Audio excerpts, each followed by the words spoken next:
Lamar is 23 years old and currently living with his girlfriend in London. He used to live with his mum, who was very overprotective, which forced him to be quite rebellious during his teen years. He's come to talk to us today about how, looking back, he can now see his mum had very good intentions for him, especially when comparing his teenage years to his now challenging life.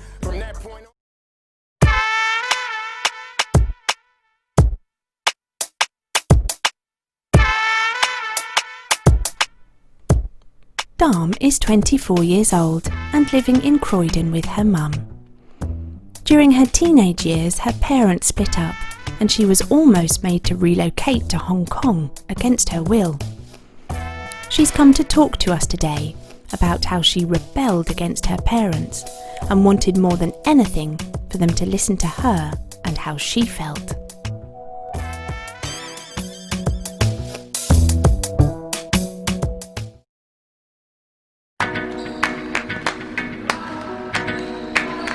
Curious Ash 1 and the Scomba. Don't call it a Chris is a businessman who has his own jewellery business in central London. He had a really good relationship with both of his parents up until his dad died a few years ago. He's come to tell us about how he's using his great insight into parenting to raise his own child, who he co-parents with his ex-partner. So you see where I'm coming from. North Wheezy, still rep mine. I go back like tags on the... Like the lack of compromising. It's more like when they want you to do something, it's like, do it or I'm going to do that. Okay. So it's like if the consequence isn't big enough for you, then you won't do it. But then they keep adding things on top until they eventually get you to do it. When you're going through your teenage years, it's quite a challenging time because you have got a lot of strong feelings, you kind of are growing, you need some space, some room. And parents, they've usually got, you know, good intentions for you, but they don't always know how to handle you in your teen years. It's quite difficult for them. It's quite difficult for you. It's probably like not getting what I want and them saying no. To something that you've asked for? Yeah, just like, Mum, Dad, can I get a new pair of trainers for school or something? Okay. Do you know what I mean? No. Was there a reason? Would there be a reason that they say no? Is it because they didn't have the money, or because they thought you didn't need a pair of trainers? You know it is, because you see like how fashion is, right? Okay. You need the freshest crepes. Do you know what I mean? The Nikes, they will buy me Mickey Mouse trainers. Okay. Do you know what I mean? Yeah, and I'm like, yeah. I can't wear that to school, man. Okay. You know what I mean? But yeah. So yeah. Because your credibility as well when you're going to school. Yeah, it has to be. Yeah, you gotta. Do you know what I mean? Yeah. That's the pressure on kids though as well, isn't it? Exactly. Yeah. I think back then was not being allowed to do certain things my friends were doing. So like going to certain places or like parties, this, that. Do you know what? You have to wonder who's actually going to these places, because everybody seems to be telling the same story. They're not allowed out. So who's actually going? So it just was a bit frustrating, and then saying like, oh, my friends are going here, but it's like, we're not your friends, or you're not your friends and we're not your friends' parents. And it's like, okay, yeah, true. But, you know, I'm sort of missing out on things that they're doing. And it's like they couldn't really see that side of it, I guess, because of how they grew up. But they did try to balance it a bit, but I just saw it as quite unfair and quite annoying. How do your friends take it then when you don't go out? What did you tell them? Just so my parents actually just wouldn't let me out. Like, You told them just straight? Yeah, straight up. Like, Oh my God, I never told go my out. friends that. When my friends said, where were you? I said, oh, tired, you couldn't make it. I was tired. I could never say my mum and dad wouldn't let me out. it's a good excuse to use in the future, though. If you don't want to go somewhere, it's like, my parents won't let me. It's like, okay, Yeah, now I could use it. I could do with that excuse now, yeah. Parents, they are quite concerned and they are quite protective of their young ones. You know, don't go out, don't mix with the wrong person, don't do the things that may possibly cause you harm, might be of a risk of causing you harm. But at the same time, because the teens are growing and their peer groups are quite often saying, come out, let's do something new, let's spend time together, they've got a pressure from them from outside to be able to pull them into a direction of growth. So you need to find a way to compromise. In Darm's situation, not being allowed out, that was a cultural move, really. Her mum, coming from a different culture, was doing what she knew best. But sometimes we need to try and look a little bit past that and work and listen to our teenagers a little bit and see what it is they want. Yeah, so for example, when I was growing up, I wasn't really someone that liked to revise. Okay. So it'd be like, if you don't revise, I'm going to take away your Xbox. If you don't revise, you can't go away. If you don't revise, this and that. Okay. And then because it was sort of us like battling each other, in the end, you know, nobody won because I wouldn't do it. And then You didn't have Xbox either.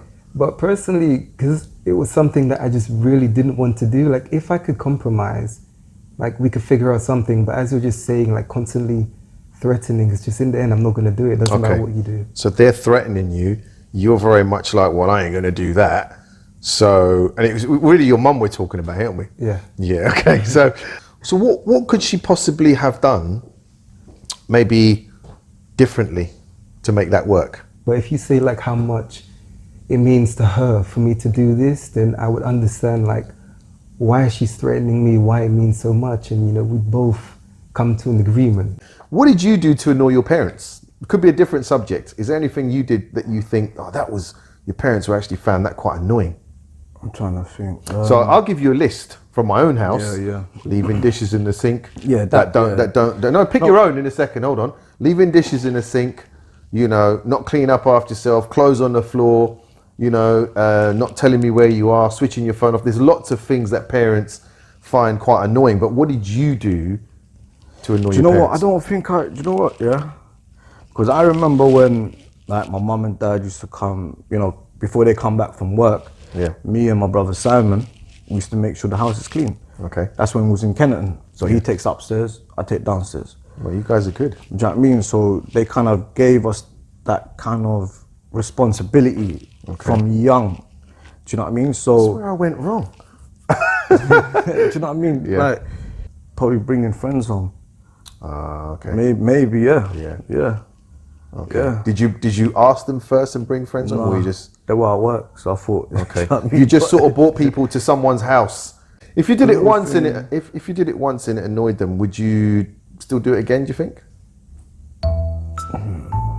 It depends, innit? It depends.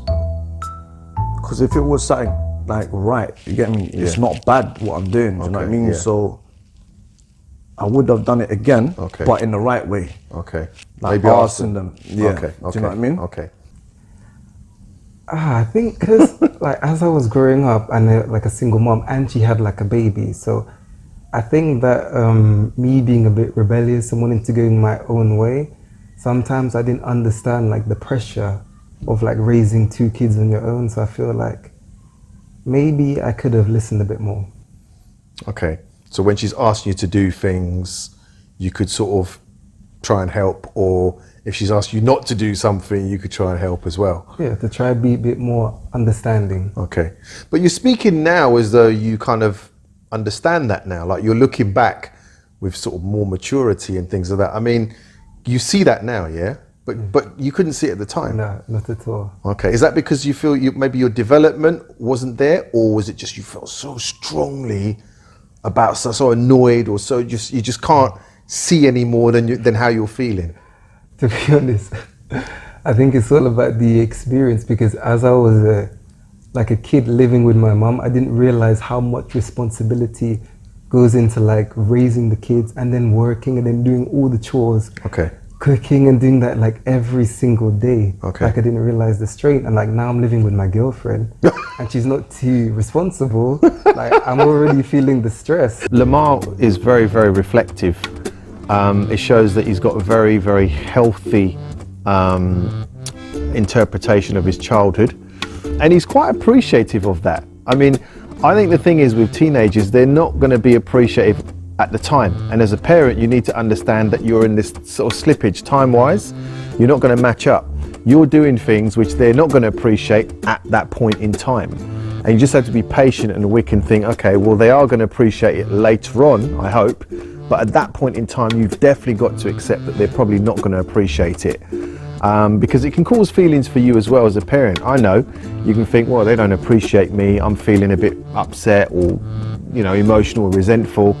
But what he does show is that as long as you put the value in your kid at the time, not far down the line, he sort of looks back and he says, you know, my mum's done a good thing. He's actually compared it with his girlfriend and said, do you know what?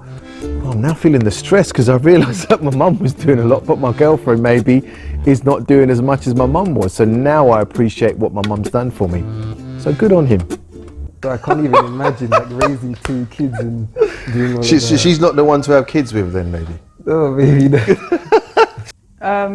A couple of times I had like my ex round when he shouldn't have been there, and that really got on my parents' nerves. Okay. There's a bit of payback in there, isn't there? Yeah, a little bit. Tell me. Just no. I mean, I didn't do it on purpose. I just literally, like, you know, you're Just young and just in going love with and nature. all of this, yeah. So you're sort of like, you just want to. Yeah, obviously, you want to enjoy yourself. Yeah. But so when it happened the first time, and they said, "Oh, that's really annoying," I'm guessing it never happened Sort of again. got in after trouble. No, it happened a couple of times again. I'm trying to like be sneakier and stuff, but yeah, I still got caught a couple of times. So it was just stupid of me to do it again. And that could. Wait, hang on. You say it's stupid of you to do it again. Do it again and again. Did you yeah. feel that way at the time? Was no, it? No, of course not. Right. Looking back on it now, obviously, it's like, why did you carry on doing it? Like, Okay. They only caught you once, so. So are you saying then that because we're trying to find this middle ground. So in other words, there's certain things as a teenager that's really important for you to be able to express. Yeah. I definitely think there were certain things that I should have listened to more about what my parents were saying. Interesting. And yeah, especially to do with guys. And, you know, friendships and relationships. They had not a lot of experience in that sense, but they seemed to know what they were talking about. Okay, but not at the time. Not at the time. I didn't think they knew what they were talking about. No.